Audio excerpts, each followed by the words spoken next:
Yo, what's up mga kaibigan? Nali na tayo magkwentuhan. Tinusta ni Damian Lillard ang Detroit Pistons. Siya ay nagdala ng 45 points, 6 rebounds and 11 assists on 54% shooting sa field at 6 of 11 shooting naman sa 3-point line. Tinalo nga nila ang Pistons sa score na 141-135. Bukod nga kay Lillard ay nagtala din si Giannis Antetokounmpo ng 31 points, 10 rebounds and 9 assists on 62% shooting sa field. 19 points, 10 rebounds, 3 blocks din si Brook Lopez at 17 points si Chris Middleton. Madami nga bumilib sa opensa ng Milwaukee Bucks. Ganun pa man ay madami din nga dismayado sa kanilang depensa. Anong klaseng depensa nga daw ang hahayaan ng Pistons sa umiscore ng 135 points? Mahihirapan nga daw sila sa playoffs kapag hindi nila ito naayos. Ano ba ang masasabi nyo tungkol dito?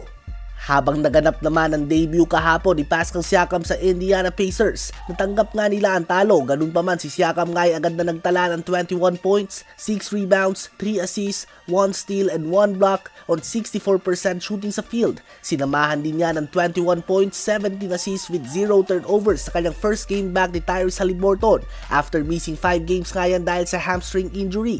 Bagamat natalo sila, madali nga makita na sakto si Siakam sa opensa ng Pacers. Ang team na ito ang may pinakamabilis na pace sa buong NBA with an average of 13.8 seconds per possession, habang si Siakam naman ang third leading sa fast break points per game sa buong NBA.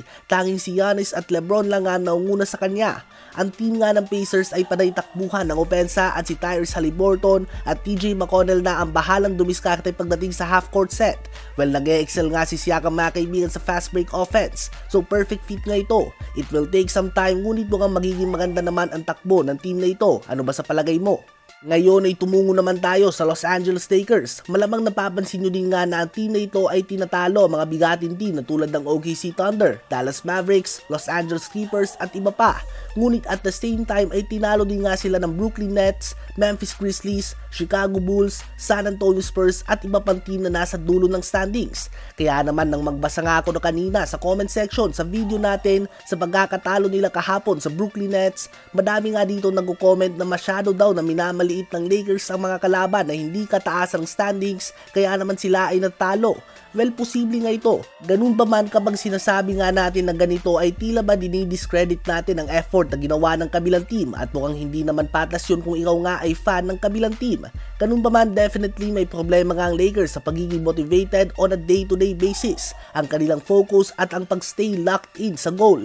Tila ba naunguna na sa isipan nila ang playoffs o ang mga importanteng games. Ngunit posible nga na masyado na silang naunguna to the point na posible nilang mamiss ang playoffs kung magpapatuloy sila na ganito na lumalabas lang ang kanilang A-game sa mga championship level teams.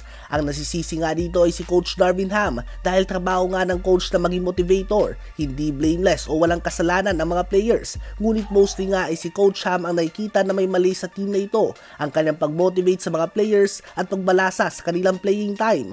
Ang Lakers ay muling bumagsak sa below 500 sa record na 21 wins and 22 losses. Ano ba masasabi nyo tungkol dito?